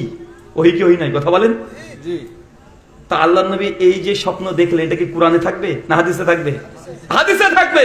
তো যারা বলছে আমরা কোরআন মানি হাদিস মানি না, তার মানে তারা ইসলামের একটা 50% জিনিসকে তারা অস্বীকার করছে। করছে কি করছে না? করছে। আল্লাহ নবী সাহাবীদেরকে পরামর্শ করে তিনি কিছুদিন পরেই উহুদের প্রান্তে চলে গেলেন। যাওয়ার পরে দেখছেন উহুদের মাঠ যারা আপনারা দেখেছেন, ওহুদের পর্বত যারা আপনারা দেখেছেন, এখন তো মডার্ন সৌদি হয়ে গেছে, আগেকার প্রেক্ষাপট নেই। তারপরে দেখবেন ওহুদের পাহাড়, একদিক দিয়ে ঢোকার গেট, একদিক দিয়ে বের হওয়ার গেট, মাত্র দুটো গেট আছে। কয়টা চাচা? দুটো গেট। মানে একবার যদি ঢুকে পারেন, বের হওয়ার বিকল্প কোনো রাস্তা নেই। পেছন দিয়ে ঢুকলে ওই সামনে দিয়ে বের হতে হবে। আল্লাহ নিয়ে প্রবেশ করে দেখছে যে এইখানে যদি একবার আমরা আগে ঢুকে যাই আর কাফেরা যদি পিছ থেকে আসে, তাহলে যে কোনো ভাবে মুসলিমদের পরাজয় ঘটে যাবে। আল্লাহ নবী তখন প্ল্যান করলেন, যুদ্ধের রণকৌশল পরিবর্তন করলেন। আব্দুল্লাহ বিন জুবাইর একজন বিখ্যাত সাহাবী ছিলেন, কঠিন তীরন্দাজ সাহাবী। মানে তীর নিক্ষেপ করলে কখন লক্ষ্যভ্রষ্ট হতো না, এত পারদর্শী তীরে। কারণ সেই সময় তার কামান ছিল না। ছিল না কি কথা বলেন? সেই সময় কি কামান ছিল না? এর রকেট লঞ্চার ছিল না। যুদ্ধ অস্ত্র বলতে তরবারি আর তীর। 2024 সালে বসে সেই সিচুয়েশন, সেই পরিস্থিতি আমরা কল্পনা করতে পারবো না। আজকে এই আধুনিক যুগ, টেকনোলজির যুগ, রাত যে কত ভয়ঙ্কর হতে পারে, আমরা রাতকে এখন আর ভয় করি না। করি কথা বলেন? রাত যে কত ভয়ঙ্কর হতে পারে আমরা বুঝতে পারি না এখন। আধুনিক যুগ, রাত যত বেশি হয় তত রাতের সৌন্দর্য ঝংঝর করে পড়ে না? ঢাকাতে চলে যাবেন, রাত যত গভীর, ঢাকার সৌন্দর্য তত বেশি বাড়তে থাকে, বাড়ে না? রাজশাহী চলে যান, যত রাত গভীর হবে তত সুন্দর লাগে রাজশাহীকে। কলকাতায় চলে যান, রাত যত গভীর, সৌন্দর্য তত বৃদ্ধি পেতে থাকে। কিন্তু এটা তো এখন আধুনিক যুগে আপনি দেখছেন। আজ থেকে 1400 বছর আগে রাত ছিল অন্ধকার, রাত ছিল ভয়ঙ্কর, রাত ছিল গভীর ভয়ঙ্করের কারণ 20 বছর 30 বছর আগে যারা চাচা এখানে বসে আছেন, যখন গ্রামগঞ্জে ইলেকট্রিসিটি ছিল না, যে সময় ইলেকট্রিক পাওয়া যেত না, হারিকেনের আলোতে আপনারা বসে থাকতেন, সেই সময় বুঝতে পারতেন রাত 8টা যে কত গভীর হতে পারে, রাত যে মানুষকে ভয় ঢোকাতে পারে, এটাকে তখন বুঝতে পারতেন না। তো কেউ কল্পনা করেন 1400 বছর আগে লাইট তো দূরের কথা, হারিকেনের কাঁচ আবিষ্কার হয় নাই, বড় বড় এরোপ্লেন তো দূরের কথা, সাইকেল একটা হল টিউব আবিষ্কার হয় নাই। ধুধু প্রান্ত শুধু মরুভূমি আর মরুভূমি, ঠিক মতো মানুষ পানি পান করতে পারে নাই। আজকে তো গ্লাস থেকে পানি পান করছেন, সেই সময় সে গ্লাসেরও সম্ভাবনা খুব কম ছিল। চতুর্দিকে মরুভূমি আর মরুভূমি, খেজুর বৃক্ষ চতুর্দিকে, উত্তপ্ত রোদ, উট চড়ে বেড়াচ্ছে। ওহুদের প্রান্ত, আল্লাহ নবী প্রবেশ করে এরকম পরিস্থিতি দেখছেন। আব্দুল্লাহ বিন জুবাইরকে নেতৃত্ব দিয়ে বললেন, তোমার সঙ্গে 50 জন সাহাবীকে দিচ্ছি। চাচা কতজন? 50 জন। আল্লাহ নবী বললেন যে ওহুদের ওই পাহাড়ের একদম উপরে চূড়াতে তোমরা 50 জন দাঁড়িয়ে থাকবে, আর চতুর্দিকে ঘিরে তীরগুলোকে নিয়ে পজিশন নিয়ে দাঁড়িয়ে থাকবে। যখনই কাফেররা যুদ্ধ শুরু করে দিবে, উপর থেকে তোমরা তীর নিক্ষেপ করবে। আল্লাহ নবী এইভাবে পজিশন নিয়ে যাচ্ছে সাহাবীদেরকে। আল্লাহ নবী ঘোষণা করে দিলেন, শোনো, যদি দেখো যুদ্ধ করতে করতে মুসলমান নিচে জিতে গেছে, বিজয় অর্জন করেছে, কালেমার পতাকা উড্ডীন করে দিয়েছে, তারপরেও আমি নবী যতক্ষণ তোমাদেরকে আদেশ না করছি কেউ পাহাড় থেকে নিচে নামবে না। শোনো, যদি দেখো মুসলমানরা হেরে গেছে, তোমাদের ভাইয়েরা শহীদ হয়ে গেছে, আসমান থেকে চিল এসে তোমাদের ভাইয়ের শরীর থেকে রক্ত মাংস তুলে তুলে নিয়ে চলে যাচ্ছে, তারপর আমি নবী যতক্ষণ তোমাদের আদেশ না করছি ওই পাহাড়ের উঁচু থেকে কেউ নিচে নামবে না। চাচা বলেন তো কে বলছে কথা? আল্লাহ নবী আদেশ করেছেন সাহাবীদেরকে। সাহাবীরা সবাই 50 জন উঠে পজিশন নিয়ে দাঁড়িয়ে আছে। আল্লাহর চাচা আমির হামজাকে বলছে, চাচা আপনি ওইখানে একদম তীর নিয়ে আর বন্দুক নিয়ে পজিশন নেন। জাবের বিন আব্দুল্লাহ পিতাকে একটা পজিশন দেয়, আলী বিন আবি তালেবকে একটা পজিশন দেয়, সাইদ বিন মুসাইবকে কালেমার পতাকা দায়িত্ব দেয় যে তোমার কাছে থাকবে কালেমার পতাকা। চতুর্দিক গোটা উহুদের মাঠ নবী যুদ্ধের সজ্জায় সজ্জিত করে রেডি হয়ে গেছে, একদম যুদ্ধ শুরু হবে। কিছুক্ষণ পরে উল্টো দিক থেকে কাফেরের দল বল বাহিনী একদম চলে আসছে। আবু সুফিয়ান, খালিদ বিন ওয়ালিদ যুদ্ধের নেতৃত্ব দিচ্ছেন কাফেরদের। 3000 উট, 1000 ঘোড়া, 4000 সৈন্য সামন্ত নেতারা মাঠে প্রবেশ করছে। যুদ্ধের নেতা হচ্ছে কাফেরদের খালিদ বিন ওয়ালিদ। কে বলেন তো? খালিদ বিন ওয়ালিদ। নামটা মনে পড়ছে? জি উহুদের যুদ্ধ পর্যন্ত কাফের ছিল, ঈমান আনে নাই। খালিদ বিন ওয়ালিদ কে জানেন? তার নাম হচ্ছে সাইফুল্লাহ, বাংলা মানে আল্লাহর তরবারি। কার তরবারি? আল্লাহ এখন আল্লাহর তরবারি কার দিকে আছে? কাফেরদের দলে আছে। তাকে আল্লাহর তরবারি এই জন্য বলা হয়েছে যে খালিদ বিন ওয়ালিদের জীবনে যতগুলো যুদ্ধ করেছে, যতগুলো যুদ্ধে অংশগ্রহণ করেছে, চাই সেটা মুসলিমদের পক্ষে হোক অথবা কাফেরদের পক্ষ থেকে হোক, কোন যুদ্ধে খালিদ বিন ওয়ালিদ হারে নাই। যখন কাফেরদের পক্ষে যুদ্ধ করেছে, কাফেররা জিতে গেছে। যখন মুসলিম হয়েছে, মুসলিমদের পক্ষ থেকে লড়াই করেছে, মুসলমানরা বিজয়। জাবির বিন আব্দুল্লাহ বলছেন, যখন খালিদ বিন ওয়ালিদ মৃত্যুবরণ করে, যখন তাই গোসল করাতে আমি গিয়েছি, তখন দেখছি খালিদ বিন ওয়ালিদের শরীরটা এমন কোনো জায়গা নেই যে তীরের নিক্ষেপের কোনো ছিদ্র নেই, পুরো শরীরকে ঝাঁঝরা করে দিয়েছে। এত যুদ্ধ অংশগ্রহণ করেছে, কিন্তু তারপরেও যুদ্ধের ময়দানে খালিদ বিন ওয়ালিদ শহীদ হয় নাই। কেন বলেন তো? কারণ হচ্ছে এটা যে আল্লাহ থেকে বলেছে সাইফুল্লাহ, যদি কাফেররা তাকে হত্যা করে দেয়, তা আল্লাহর তরবারি কি পরাস্ত হতে পারে? কথা বলেন, পরাস্ত হতে পারে? তাই খালিদ বিন ওয়ালিদ এত যুদ্ধ করেছে, যুদ্ধের ময়দানে সে মৃত্যুবরণ করে। কেন? সেটা আল্লাহর তরবারি, কাফের তরবারির কাছে পরাস্ত হতে পারে না, তাই স্বাভাবিকভাবে তিনি মৃত্যুবরণ করেছে। অথচ এই যুদ্ধে কাফেরদের পক্ষে আছে, কাফেররা পতাকা তুলে দিয়েছে, মুসলিমরা পতাকা তুলে দিয়েছে। পতাকা উত্তোলন মানে যুদ্ধ শুরু, তুমুল লড়াই। দুর্বল গতিতে কাফেররা ঢুকে পড়েছে, প্রায় 4000 সৈন্য নিয়ে মর্মান্তিক লড়াই চলছে। মুসলমানদের সংখ্যা সে সময় মোটেও কম ছিল না, লড়াই চলছে মর্মান্তিক। কিন্তু কাফেরদের সৈন্য সামন্ত, তাদের অস্ত্র শস্ত্র বেশি, মর্মান্তিক লড়াই চলছে। আল্লাহ সুবহানাহু ওয়া তাআলা আসমান থেকে ফেরেশতা নাজিল করে দিলেন, চতুর্দিকে অন্ধকার করে দিলেন। মুসলমানরা সেই সুযোগে এমন ভাবে কাফেরদের সঙ্গে লড়াই শুরু করে দিলেন, কয়েক ঘন্টা লড়াই করে কাফেরদেরকে সব পরাস্ত করে দিয়েছে, সব নিচে শুয়ে আছে। হঠাৎ করে কাফেররা ছুটে উহুদের মাঠকে ত্যাগ করে, তারা মাঠ ত্যাগ করে পালাচ্ছে। কয়েক মিনিটে গোটা মাঠ ফাঁকা, একজনের কাফের নেই। উহুদের মাঠকে ত্যাগ করে তারা পালাচ্ছে। মুসলমানরা জিতে গেছে, মুসলমানরা বিজয়ের পতাকা তুলে দিয়েছে। যে কাফেররা পালিয়ে গেল, একজনও নাই। অত আল্লাহ নবী স্বপ্ন দেখে তাদের ক্ষতি হয়ে যাবে, কিন্তু আমরা জিতে গেলাম। বিজয় স্বাদ, আনন্দিত, তারা উল্লাসিত। তারা গনিমত গুলো কাফেরদের রেখে যাওয়া সব ছুটে ছুটে গনিমত কুড়াতে তারা ব্যস্ত হয়ে গেছে, তাকবীরের ধ্বনি দিচ্ছে, বিজয় উল্লাস করছে। যেমন ভাবে আজকে বাংলাদেশের মানুষ আপনারা আনন্দ উল্লাসিত করছেন। আপনারা আনন্দ করছেন না আজকে?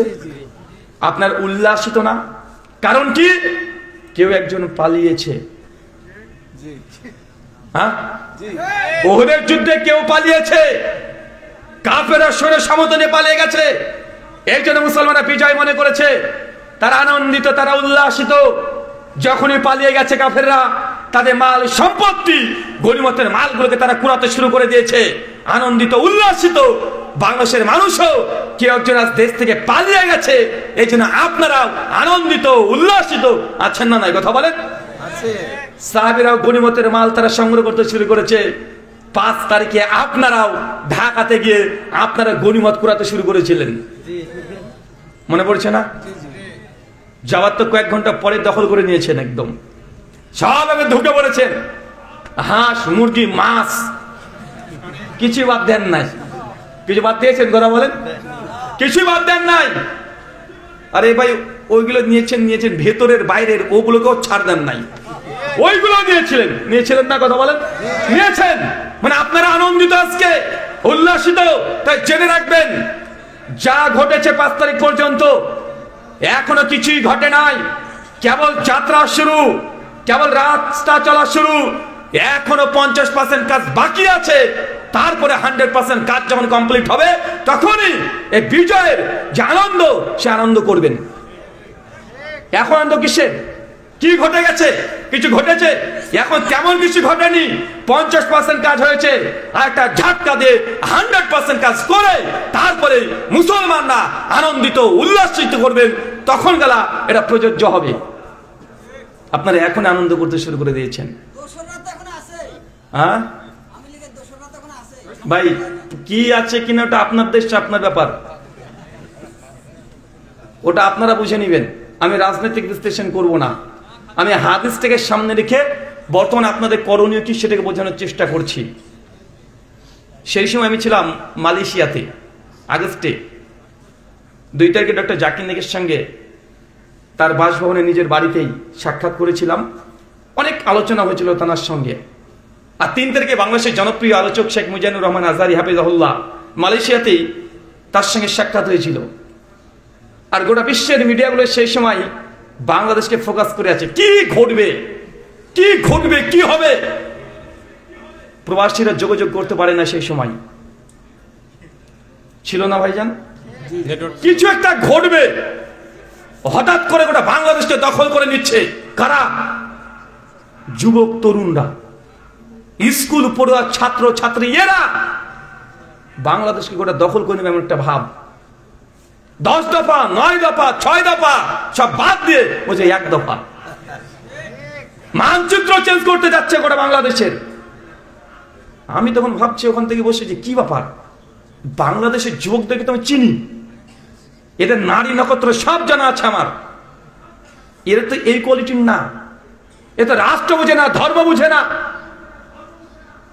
এরা স্কুল কলেজে যায়, অন্য কিছু বুঝে না। যারা আন্দোলন করছে, রাস্তায় নেমেছে, তারা কয়েকটা জিনিস বুঝে, যে কোনো মূল্যে গার্লফ্রেন্ডকে পটাবো কিভাবে, যা চিন্তা এটা। ভ্যালেন্টাইন ডেতে কিভাবে 2টো গার্লফ্রেন্ডকে সামাল দিব, এটা নিয়ে যা চিন্তা করে। আর কিছু আছে ও সারা দিন না ফ্রি ফায়ার পাবজি এটা নিয়ে ব্যস্ত, মানে এত নেশা। রাস্তাতে খেলতে খেলতে গুহের উপরে দাঁড়িয়ে আছে ঘন্টাখানেক ধরে, ও বুঝতেই পারে না। যেমন আছে না, কথা বলেন। যে তরুণরা এইসব নিয়ে ব্যস্ত, হঠাৎ করে রাস্তা নিয়ে বলছে কারণ কি? আমি কারণ খোঁজার চেষ্টা করছিলাম অনেক ধরে, যে কি ঘটে গেল হঠাৎ করে এমন পজিশন, গোটা বাংলাদেশের রাস্তাঘাট একদম শুনশান করে দিয়েছে। তো অনেকগুলো কারণের মধ্যে কারণ তো অনেক ছিল, তো আমার কাছে যে কারণটা মনে হয়েছে যে আন্দোলনটা এত দ্রুত গোটা দেশব্যাপী হওয়ার একটা কারণ আপনাদের ওনার একটা ভুল সিদ্ধান্ত ছিল। আমি সব কথা খোলা করে বলতে পারবো না, আমি টাচ দিয়ে যাব, কেন? আমি মেহমান, সব কথা খুলে বলা সম্ভব নয়। সে ভুল সিদ্ধান্ত কি জানেন? 7 থেকে 10 দিন ইন্টারনেটকে বন্ধ রেখে দেওয়া। 7 থেকে 10 দিন ইন্টারনেট বন্ধ ছিল না? এই 10 দিন ইন্টারনেট বন্ধতে যে পরিমাণ কাজ এত দ্রুত হয়েছে, বন্ধ না করলে এত দ্রুত এই আন্দোলন রাস্তায় এসে নামতো না। ও 2-4 জন 10 জন ছাত্ররা ওরা আন্দোলন করতে, শুধু তো 10 দিন বন্ধ করার কারণে গোটা বাংলাদেশের মানুষের কাছে এই আন্দোলনের খবর পৌঁছে গেছে। কেন? ইন্টারনেট নাই। আরে আধুনিক যুগ, 1 ঘন্টা ইন্টারনেট না থাকলে যুবকরা মাথাতে কাজ করে না, করে? কথা বলেন। আরে একদিন যদি ইন্টারনেট নাই, 2 দিন নাই, ঠিক আছে, 7 দিন 8 দিন 9 দিন পার হয়ে যায়, ইন্টারনেট নেই, 10 দিন ধরে যুবকরা গার্লফ্রেন্ডের সঙ্গে কথা বলতে পারেনি। তো বলেন তো, যে গার্লফ্রেন্ড না পেলে ও 10 তলার ছাদ থেকে লাফ মেরে মরতে চায়, বিষ খেয়ে মরে যায়, গলায় দড়ি দিয়ে মরে যায়, 10 দিন ইন্টারনেট নাই, গার্লফ্রেন্ডের সঙ্গে সাক্ষাৎ নেই, ভিডিওতে দেখতে পারে নেই, তো ভাই এতে মাথাতে কাজ করবে? আর 2 বছরের ছেলে থেকে 102 বছরের বুড়া পর্যন্ত সবাই বুঝে নিয়েছে দেশে কিছু একটা ঘটছে। আরে 2 বছরের ছেলেরও রাগ উঠে গেছে। কেন জানেন? ওই যখন ভাত খেতে যায়, ওই কার্টুন চালাচ্ছে মোবাইলে, কার্টুন চলে না। ভাই আপনার ছেলে কি করে? কার্টুন দেখে না? খাওয়ার সময়তে তো নেট নেই, কার্টুন চলে না। ছেলের মা মেয়ের মারে গেছে, কি ব্যাপার তো নেট নাই 4-5 দিন ধরে? বলছে নেট বন্ধ করেছে। কে? ও বন্ধ করে গেছে। তো কিছু বলি রে, আমার ছেলে ভাত খায় না, 2 দিন 10 দিন চলে যায়। তার মানে এই কাজটা মোটে যে কাজটা কম করেনি তা নয়, মানে এই কাজটাও পরোক্ষভাবে জনসাধারণ 10 দিন মানুষকে যে অন্ধ করে রেখে দিয়েছিল। মনে হচ্ছে আমরা আদিম যুগে বাস করছি, মনে হচ্ছিল না যে রাত কত বড় হতে পারে। আপনারা সেই সময় বুঝেছেন যে রাত কেন শেষ হয় না রে ভাই, রাত কেন এত বড়, দিন কেন এত বড়, ভাই মনে হচ্ছিল না? মানে এই যে সিচুয়েশন দীর্ঘ 16 বছর কি হয়েছে, ওটা রাজনৈতিক বিশ্লেষণ ওটা আপনি করবেন, আমি করতে পারবো না। তবে 10 দিন মানুষকে যে কষ্ট দেওয়া হয়েছে, এই কষ্টের আর মানুষের ক্ষোভে ভাসতে ভাসতে ভাসতে ভাসতে উড়ে চলে গেছে ওইদিকে। আর আপনি যতই আমাদেরকে গালি দেন না রে ভাই, আমরা হচ্ছে উদর। আমরা কি? আমরা উদর। আজ থেকে 20 বছর আগে তাসনিমকে নিয়ে নিয়েছি আমরা, রাজ রানীর মতো করে রেখে দিয়েছি। গোটা ঘুরে বেড়াচ্ছে না ভাইজান, যা মন চায় তাই করছে। তো আপনাদের যেগুলো দরকার নেই পচা জিনিস পাঠিয়ে দিবেন, আমরা সুন্দর করে রেখে দেবো, আপনার টেনশন করবেন না। কেন আমরা উদার মানুষ রে ভাই, যা দিবেন ভালো জিনিস পচা জিনিস যা মন চায় সেগুলো পাঠিয়ে দিবেন, কিন্তু আপনারা ভালো থাকেন। পচাগুলো দিয়ে হলেও বাঙালি মুসলমান আপনারা ভালো থাকেন, আমরা এটাই চাই। আল্লাহ সুবহানাহু ওয়া তাআলা বোঝার তৌফিক দান করে, সকলে বলি আমিন। সম্মানিত শুধু আপনাকে যে কথা বলছি, উহুদের যুদ্ধের প্রথম রাউন্ড কি হয়েছে বলেন তো? কাফেররা মাঠ ত্যাগ করে পালিয়ে গেছে, মুসলমানরা বিজয় উৎসব পালন করছে, গনিমত নিয়ে ব্যস্ত হয়ে গেছে, আনন্দিত, তারা উল্লাসিত। যে পজিশন বর্তমানে বাংলাদেশের এখন আপনারা আছেন, খালিদ বিন ওয়ালিদ চলে যাচ্ছে, চিন্তা করছে কি ব্যাপার, যুদ্ধে হেরে গেলাম, খালিদ বিন ওয়ালিদ হেরে যাবে, এটা তো হতে পারে না, কেন হারলাম? কারণ বের করছে, অনেক চিন্তা করে দেখছে কেন যুদ্ধে হেরে গেলাম। দূর থেকে উঠের পিঠ থেকে তাকিয়ে দেখছে ওদের পাহাড়, দেখছে 50 জন মুসলমান সৈনিক দাঁড়িয়ে আছে তীর নিয়ে। খালিদ বিন ওয়ালিদ বুঝতে পারলেন যে আসল বিজয়টা মুসলিমদের হয়ে যাওয়ার কারণ 50 জন উঁচু থেকে তার নিচে তীর নিক্ষেপ করছিল। কাফের বাহিনী তাদেরকে দেখতেই পায়নি, টার্গেটই করতে পারে নাই, তার উপর থেকে তীর নিক্ষেপ করে নিচে কাফেরদেরকে ঝাঁঝরা করে দিয়েছে। খালিদ বিন ওয়ালিদ বুঝে নিলেন ওই কারণে আমাদের পরাজয়টা ঘটে গেছে, তা লক্ষ্যই করেনি তাদেরকে। ছুটতে শুরু করেছে, আবার পালিয়ে চলে যাচ্ছে কাফেরদেরকে নিয়ে, তাদের সৈন্য সামন্তকে নিয়ে চলে যাচ্ছে, অনেকটা দূরে চলে গেছে। এদিকে মুসলমানরা যে 50 জন পাহাড়ে ছিল, হঠাৎ করে যখন দেখছে যে মুসলমানরা বিজয়ের ধ্বনি উত্তোলন করতে শুরু করে দিয়েছে, গনিমতের মাল সংগ্রহ করছে, 50 জন সাহাবীর মধ্যে অধিকাংশের মধ্যেই মতভেদ সৃষ্টি করে ফেললো তারা। অধিকাংশে তারা বলছে আরে আমরা জিতে গেছি, চলো গনিমত সবাই নিয়ে নিচ্ছে, আমরা গনিমত গুলো নিয়ে নিই। এই বলে 50 জনের মধ্যে অধিকাংশ ছুটে পাহাড় থেকে নামতে শুরু করে দিয়েছে। 4-5 জন সাহাবী বলছে না, আব্দুল্লাহ বিন জুবাইর আমির নেতা যাকে করে দিচ্ছে নবী, তিনি বলছে খবরদার, এখনো কেউ নিচে নামবে না, আল্লাহ নবী এখনো আদেশ করে নাই, খবরদার কেউ তোমরা নিচে নেবো না, নবীর আদেশ আসলে তবে নিচে নামবে। সাহাবীদের অধিকাংশ বলছে আর আমরা যুদ্ধতে জিতে গেছি, ওই দেখো দেখো কাফেররা পালিয়ে যাচ্ছে, পাহাড়ে দেখতে পাচ্ছে তারা, তাই চলে গেছে অনেকটা দূরে, মুসলমানরা গনিমত ভাগ করে দিচ্ছে, আরে আমরা তো নেব, আমাদের তো দরকার আছে। আমিরের কথা না শুনে পাহাড় থেকে ছুটে লাফিয়ে চলে আসছে, গনিমত গনিমত করে চিৎকার মারছে আর নিচে নামতে শুরু করে দিয়েছে। খালিদ বিন ওয়ালিদ ছুটছে সৈন্যদেরকে নিয়ে, অনেকটা দূরে যাওয়ার পরে আবার তাকিয়ে দেখছে উহুদের পাহাড় এখন ফাঁকা, কেউ নেই, 4-5 জন ঘোরাঘুরি করছে।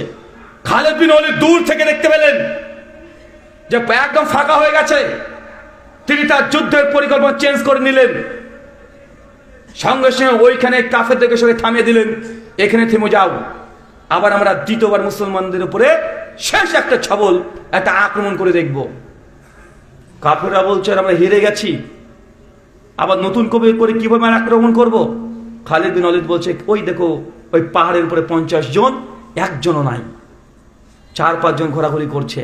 নিঃসন্দেহে মুসলমানরা এখন আমরা যে গনিমতকে ফেলে এসেছি উহুদের মাঠে, তারা কোড়াতে পেছনকার গেট ত্যাগ করে সামনের দিকে চলে গেছে, তার মানে পেছন পুরোটাই এখন ফাঁকা, মুসলমানরা আনন্দ করছে সম্ভাব্য। খালিদ বিন ওয়ালিদের যুদ্ধের যে পরিকল্পনা, তার যে দূরদর্শিতা অনেক তীক্ষ্ণ ছিল। খালিদ বিন ওয়ালিদ বলছে আবারও তোমরা যুদ্ধের সজ্জায় সজ্জিত হও, যা আছে তাই নেবার প্রস্তুতি নাও, আবারও আমরা মুসলিমদের উপরে আক্রমণ করব। তারা প্রস্তুতি নিয়ে দুর্বল গতিতে, তীরন্দাজ গতিতে তারা ঘোড়ার উট চালিয়ে উল্টো দিক থেকে ওদের প্রান্ত থেকে এসে মুসলিম জাতির উপরে এমন ভাবে পড়ে গেল, কয়েক ঘন্টায় মুসলিমদের 70 জনকে শহীদ করে দিল।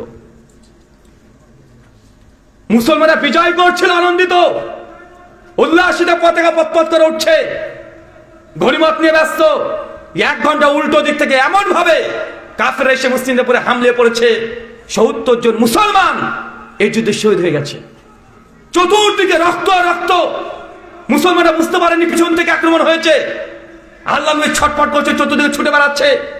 হঠাৎ করে দেখছে যে আমির হামজা একাই 4-5 জনের সঙ্গে লড়াই করছে।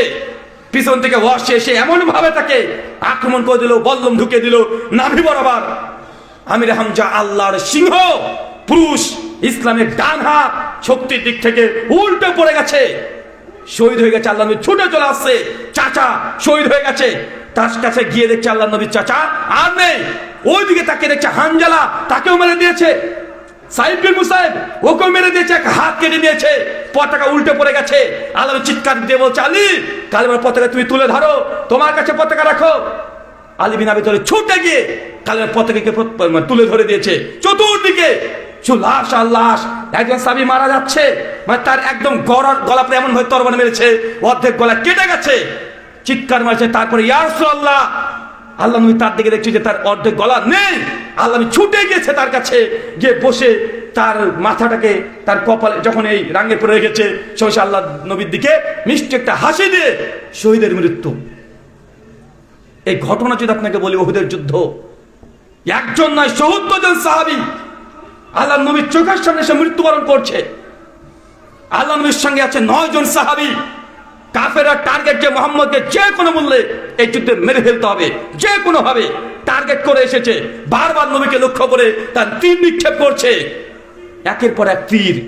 9 জন সাহাবী ছুটে এসে নবীকে গোল করে ধরলেন, ইয়া রাসূলুল্লাহ আপনি এর মধ্যে থাকবেন, আপনি খবরদার, আপনি এর বাইরে যান না। আপনাকে লক্ষ্য করে বারবার তীর নিক্ষেপ করছে। চতুর্দিকে লাশ, নবী ছটফট করছে, কখনো চাচার দিকে ছুটে যায়, কখনো হানজালার দিকে চলে যায়, কখন সাইদ বিন মুসাইবের কাছে চলে যায়। নবীর সাহাবীরা মৃত্যুবরণ করছে নিজের সামনে। আল্লাহ নবী এটা বেদনা সহ্য করতে পারছেন না যে আমার সামনে কিভাবে এই বছর মানে সাহাবীদেরকে মৃত্যু দিয়ে দিচ্ছে, হত্যা করে দিচ্ছে। তারপরে দেখাচ্ছে খালিদ বিন ওয়ালিদের নেতৃত্বে 50 থেকে 60 জন দলবদ্ধভাবে আল্লাহ নবীকে লক্ষ্য করে তীর নিয়ে তারা ছুটছে। আল্লাহ নবীর কাছে আছে মাত্র 9 জন। আল্লাহ নবীর সঙ্গে সাহাবীদেরকে বলছে, সাহাবী আমার, আজকে যারা তাদের সঙ্গে লড়াই করবে জান্নাতে তারা আমার সঙ্গে থাকবে। 9 জনের মধ্যে 7 জন দুর্বল গতিতে তারা ছুটে চলে গেছে, 7 জন তার সঙ্গে লড়াই করেছে। কিছুক্ষণ পরে তারা 7 জনই শহীদ। নবীর পাশে আর কেউ নেই, মাত্র 2 জন। কয়জন? মাত্র 2 জন। একটা নাম মনে রাখবেন, আবু তালহা ইবনু উবাইদুল্লাহ। আবু বকর রাদিয়াল্লাহু আনহু যুদ্ধের পরে অনেক বছর পরে বলেছিলেন, আরে উহুদ তো আবু তালহার। কেন জানেন? উহুদের যুদ্ধের প্রথম থেকে শেষ পর্যন্ত আবু তালহা আল্লাহ নবীর সামনে দাঁড়িয়ে আছে, নবীর পেছনে। আবু তালহা সবসময় সামনে, নবীকে সামনে যেতে দেয় না।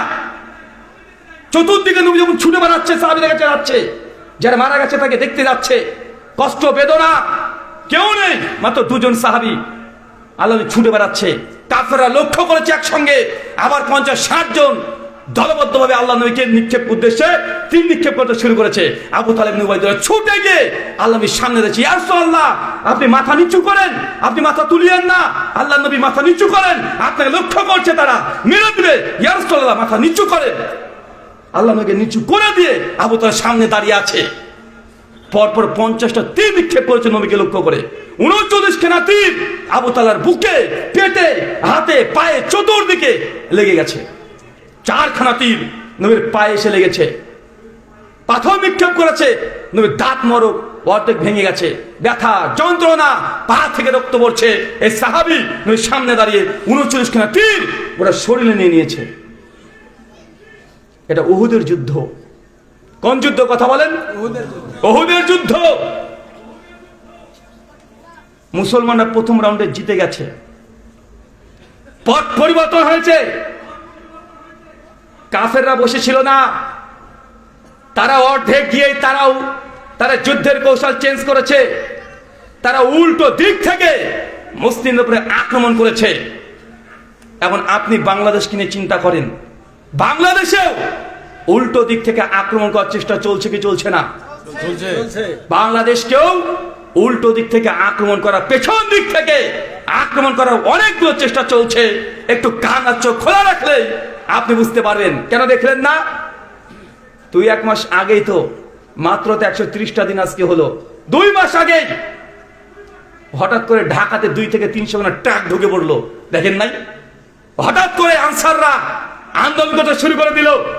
চিটাগাং থেকে হঠাৎ করে কাউকে দাঁড় করে দিল, গোটা বিশ্বের মিডিয়াকে দেখাতে চাচ্ছে তারা যে বাংলাদেশে এমন রক্তযজ্ঞ চলছে, বাংলাদেশে মুসলমান সংখ্যালঘুদের উপর নির্যাতন করছে। এটা দেখতে পাচ্ছেন না? এগুলো কি? পেছন দিক থেকে আক্রমণের আবার চেষ্টা। তাই আপনারা বাংলাদেশ হিসাবে এখন আপনাদেরকে অনেক সাবধান এবং সতর্ক থাকতে হবে। সম্মানিত শুধু এর চেয়ে উহুদের যুদ্ধ এত ভয়ঙ্কর, এত তীক্ষ্ণ বুদ্ধি দিয়ে আপনাদেরকে চলতে হবে, না চেত একটু যদি 19-20 আপনাদের হয়ে যায়, আপনাদের জন্য যতটা বিজয় অর্জন করেছেন তার চাইতে অনেক বড়, অনেক বিশাল ক্ষতি হয়ে যেতে পারে। ক্ষতি হতে পারে না? কথা বলেন। উহুদের যুদ্ধে প্রথমে তো জিতে গেছে, জিতে যাওয়ার পরেও মুসলমানরা শহীদ হয়েছে 70 জন, পরাজয়ের গ্লানি ভোগ করতে হয়েছে।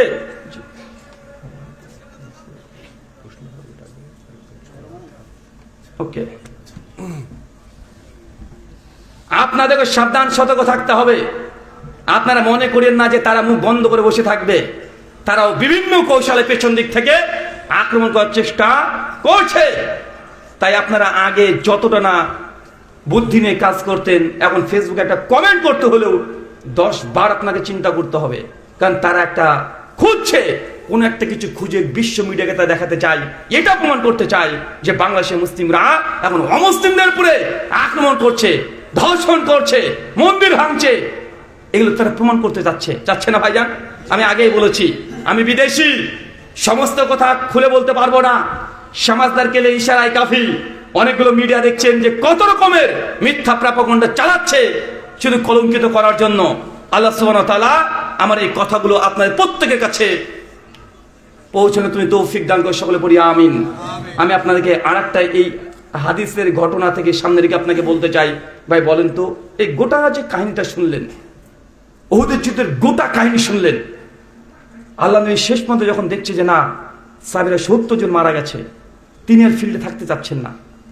আল্লাহ নবী আলী বিন আবি তালেব ঘোষণা করে দাও উহুদে আর থাকা যাবে না, সবাইকে বলে দাও উহুদ থেকে চলে যেতে। আল্লাহ নবী তিনিও ছুটে ছুটে চলে আসছেন। সাহাবীরা, যেসব সাহাবীরা মৃত্যুবরণ করেছে তাদেরকে কাঁধে করে তুলে তুলে নিয়ে আসছে, কারো মামাতো ভাই, কারো চাচাতো ভাই, কারো বড় ভাই, আত্মীয় স্বজন সব নিয়ে আসছে। একটা লাশ পেয়েছে মুসলিমদের মধ্যে, কেউ চিনতে পারছে না, কেউ চিনে না। আল্লাহ নবীকে বলছে, ইয়া রাসূলুল্লাহ, এই লোকটাকে তো আমরা চিনতে পারছি না, কিন্তু আমার মনে হচ্ছে কাফের। একজন সাহাবী বলছে, আল্লাহ নবী, এই লোকটা উহুদের যুদ্ধের আগের রাত্রিতেই আমার কাছে কালেমা পড়েছে, কালেমা পড়েই সে মাঠে এসেছে। সে আমাকে বলছে যে তিনি নাকি স্বপ্ন দেখেছেন যে তিনি ইসলাম কবুল করেছেন, আর স্বপ্ন এটাও দেখেছেন যে আপনার সঙ্গে যুদ্ধে এসে ঠিক এই জায়গাতে কাফেররা তীর নিক্ষেপ করেছে, আর সে মৃত্যুবরণ করেছে, শহীদ হয়ে গেছে। আমাকে বারবার বলেছে যে আমাকে কালেমা পড়াও, আমি মুহাম্মদ সাল্লাল্লাহু আলাইহি ওয়াসাল্লামের সঙ্গে যুদ্ধে যাব। আমি যখন কালেমা পড়ালাম, দেখছি লোকটা ন্যাংরা, চলতে পারে না। সে বলছে আমি যাব, আমি তাকে নিষেধ করেছি, যাও না, গেলে ক্ষতি হয়ে যাবে, তুমি একটা পঙ্গু মুষ্টি করবে। সে বলছে না, আমার একটা তামান্না, আমি নবীর সঙ্গে একটা যুদ্ধ অংশগ্রহণ করবই, আমি উহুদে যাব। সে চলে এসেছে। আল্লাহ নবী এই বেচারা শহীদ। আল্লাহ নবী তাকিয়ে দেখছে, সত্যি ওই লোক যেখানে স্বপ্ন দেখেছিল ঠিক ওই জায়গাতে আঘাতটা লেগেছে, ওইখানেই শহীদ হয়ে গেছে। চতুর্দিকে সমস্ত সাহাবীরা নিজেদের আত্মীয় স্বজনকে কাঁধে করে নিয়ে চলে আসছে। হঠাৎ করে আল্লাহ নবী দেখছেন একটা লাশ খুঁজে পাওয়া যাচ্ছে না, লাশ নাই। কে? হানজালা। সবাই বলছে হানজালা কোথায়? আরে হানজালাকে একটু আগে দেখলাম যুদ্ধের ময়দানে 4-5 জনের সঙ্গে লড়াই করছে, হানজালা কই? আল্লাহ নবী চিৎকার দিয়ে বলছে, হানজালা কই? আমার হানজালা কোথায়? হানজালা কি জানেন? মানে উহুদের যুদ্ধের রাত্রিতে সদ্য বিবাহ করেছে। সে মুসলিম 3008 নম্বর হাদিস। স্ত্রীর কাছে আছে, বাসর উদযাপন করছে। একটা পুরুষের জীবনের শ্রেষ্ঠ দিন। যখন শুনেছে যে উহুদে আল্লাহ নবী ডেকেছে, বাসরকে ত্যাগ করে ছুটে গিয়ে তরবারি নিয়ে যুদ্ধের ময়দানে অবতীর্ণ হয়েছে, যুদ্ধ করে শহীদ হয়ে গেছে। হানজালার লাশ খুঁজে পাওয়া যাচ্ছে না, কেউ পাচ্ছে না। একটু বাজে সাহেব বলছে, ইয়া রাসূলুল্লাহ, ওই দেখেন হানজালার লাশ।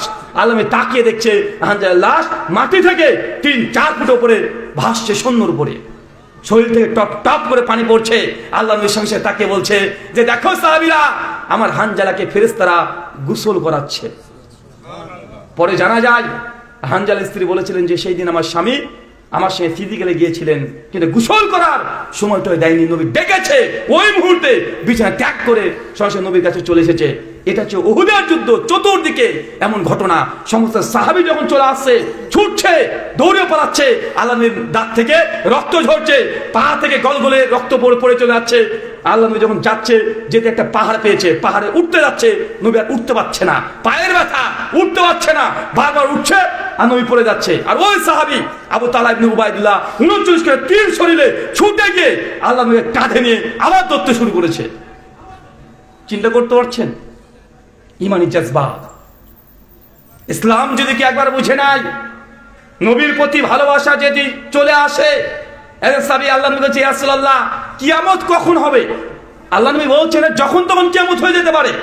বলো তো তুমি কি প্রস্তুতি নিয়েছো, কি আছে তোমার? সাহাবী বলছে, ইয়া রাসূলুল্লাহ, আমি তেমন আমল করতে পারি নাই, তেমন আমি দান সাদকা করতে পারি নাই, আমি হজ যাকাত তেমন করতে পারি না আল্লাহ রাসূল, তবে আমি আপনাকে ভালোবাসি।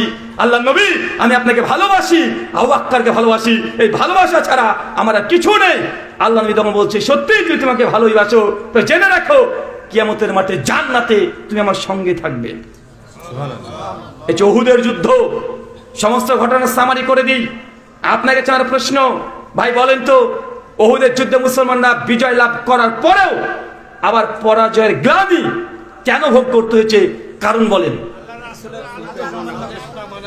এক, নবীর আদেশকে উল্লঙ্ঘন করা, নবীর বিরুদ্ধে আচরণ করা। দুই, লোভ লালসা, দুনিয়ার প্রতি লোভ লালসা। তিন, আমিরের আনুগত্য না করা। চার, কি শিখলেন আপনারা? এই উহুদের যুদ্ধ বর্তমান সমকালীন বাংলাদেশের সঙ্গে মিল আছে না নাই? আরো মেলানো সম্ভব। 4 নম্বর কারণ বলেন, আল্লাহ নবী বলছেন যে মুমিন কখনো একই গর্তে 2 বার পা দেয় না। পৃথিবীতে অনেক জাতি আছে যারা বিজয় লাভ করেছে। বিজয় লাভ করাটা বড় ব্যাপার নয়, এবং বিজয়ের পরে যে স্রোত আসে, যে চ্যালেঞ্জ আসে, এই চ্যালেঞ্জের সঙ্গে মোকাবেলা করে দাঁড়িয়ে থাকা, এটা বড় কঠিন কাজ। অনেক জাতি বিজয় লাভ করেছে। মুসলিম জাতির উপরে কতজন আক্রমণ করেছে? চেঙ্গিস খান, হালাকু খা, তাতারীদের ইতিহাস পড়বেন, কুরসেনের যুদ্ধ পড়বেন, কত বড় বড় আক্রমণ হয়েছে। কিন্তু মুসলমানরা তারপরেও বিজয়ের পতাকা তাদের হাতেই ছিল না ভাইজান? ছিল। চেঙ্গিস খানের ইতিহাস বললে পাগলা হয়ে যান আপনারা। রাতারাতি লক্ষ লক্ষ মুসলিমদেরকে তারা হত্যা করে একদম পাহাড়ের মতো টিলা করে বেঁধেছে। এটা কোনো মিথ্যা কথা নয়। তাতারী এদের ইতিহাস যদি পড়েন দেখতে পারবে, সত্যি করায় মানুষকে মেরেছে, মাটিও দেয় নাই, কবরও দেয় নাই, পুড়েও দেয় নাই। তার নেশা ছিল মানুষের পাহাড় তৈরি করে ফেলেছে। চেঙ্গিস খা, হালাকু খা, এরা হচ্ছে এত ভয়ঙ্কর তাদের ইতিহাস। সেই সময়কার যারা ইসলামের বড় বড় নেতা ছিলেন, শাইখুল ইসলাম ইবনু তাইমিয়া রাহিমাহুল্লাহ, ইমাম ইবনু কাসির, ইমাম জাহাবি, ইমাম হাজার আসকালানি, এরা তাতারীদের ইতিহাস দেখে, তাদের বর্বরতা দেখে তারা সেই সময় ফতোয়া জারি করেছিলেন, মনে হয় এরাই ইয়াজুজ মাজুজের গোষ্ঠী। চিন্তা করতে পারছেন তাহলে কত ভয়ঙ্কর তার নির্যাতন করেছে, কত ভয়ঙ্কর নির্যাতন করেছে মুসলিম জাতির। এই উহুদের যুদ্ধ থেকে যে শিক্ষা, সামারি আমি 5টা শিক্ষা দিয়ে দিয়া। 1, নবীর আদর্শকে লঙ্ঘন, আদেশকে লঙ্ঘন। নবী বলেছিলেন নিচে নামবে না, নেমে পড়েছে। 2, যে নেতাকে আনুগত্য করতে বলা হয়েছে সেই নেতার আনুগত্য করে নাই। 3, মুসলিমরা মতভেদ করেছে, কেউ বলেছে নিচে নেমে যায়, আর কেউ বলছে না নামবো না। কেউ যারা নেমে পড়েছে তার নবীর আদেশকে না শুনে নিজের যুক্তি, বিদ্যা, কিয়াসকে প্রাধান্য দিয়েছে। আরে যুদ্ধে জিতে গেছে, নেমে চলো। কিয়াসকে প্রাধান্য দিয়েছে না, নবীর আদেশের উপরে নিজের যুক্তিকে প্রাধান্য দিয়েছে। 4, দুনিয়ার প্রতি লোভ লালসা। 5, সমাধান বিবেকের উপরে নিয়েছে, রাসূলের আদেশে নেয় নাই। টোটালি এই 5টা সমস্যার কারণে উহুদের জিতে যাওয়া বিজয়ী পতাকা আবার উল্টে মুসলিম জাতি পরাজয়ের গ্লানি ভোগ করেছে। আপনাদের উদ্দেশ্যে একটা কথা, এই 5টা কারণের মধ্যে একটা কারণ যেন আপনাদের মধ্যে পাওয়া না যায়। যদি আপনাদের মধ্যে লোভ লালসা আবারও চলে আসে, আবারও যদি 5টা পয়েন্ট যদি আপনাদের মধ্যে দেখা যায়, জেনে রাখবেন অর্জিত বিজয় আবার কিভাবে তারা ছিনিয়ে নিতে হয়। যতক্ষণ পর্যন্ত বাংলাদেশে মুসলমানরা রাজত্ব না করছে ততক্ষণ পর্যন্ত বাংলাদেশে মুসলমান যতজন আছেন আমার মতে আপনারা অপরাধী হয়ে থাকবেন, অপরাধী হয়ে থাকবেন। বাংলাদেশ হচ্ছে ভারত থেকে, কারণ হচ্ছে বাংলাদেশ ইসলাম কায়েম করবেন, ইসলাম পালন করার জন্য বাংলাদেশ হয়েছে। বাংলাদেশের 17 কোটি মুসলমান, পাকিস্তানে 20 কোটি মুসলমান, ভারতের 37 থেকে 39 কোটি মুসলমান। 3 দেশের মুসলমানকে যোগ করলে প্রায় 75 থেকে 80 কোটি মুসলমান হয়।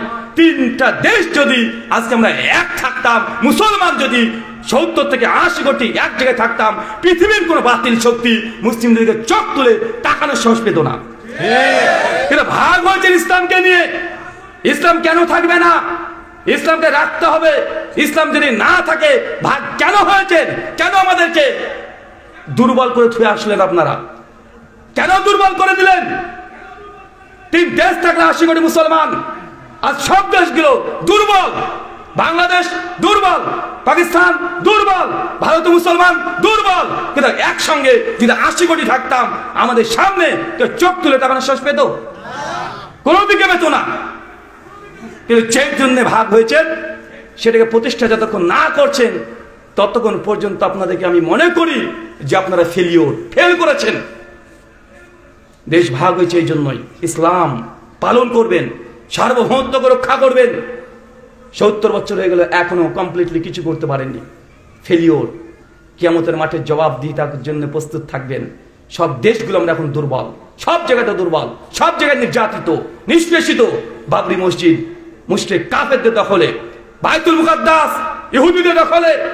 100 মসজিদের লিস্ট বের করে ফেলেছে, সেটা ভেঙে আবার মন্দির তৈরি করবে। যদি একসঙ্গে থাকতাম চোখ তুলে তাকানোর সাহস পেত না। আল্লাহ সুবহানাহু ওয়া তাআলা আপনাদের প্রত্যেককে বোঝার তৌফিক দান করুক, আমিন। আল্লাহ গোটা বিশ্ব জগতের মুসলিম জাতিকে আবার মাঝে সাথ করে দাও, তুমি তৌফিক দান করো, সকলে বলি আমিন। এর একটাই ঔষধ, নবীর আদর্শকে লঙ্ঘন করা যাবে না। যা হয় হবে, সুন্নাতকে ত্যাগ করা যাবে না। আল্লাহর পক্ষ থেকে রহমত আসবে ইনশাআল্লাহ, ইনশাআল্লাহ, ইনশাআল্লাহ।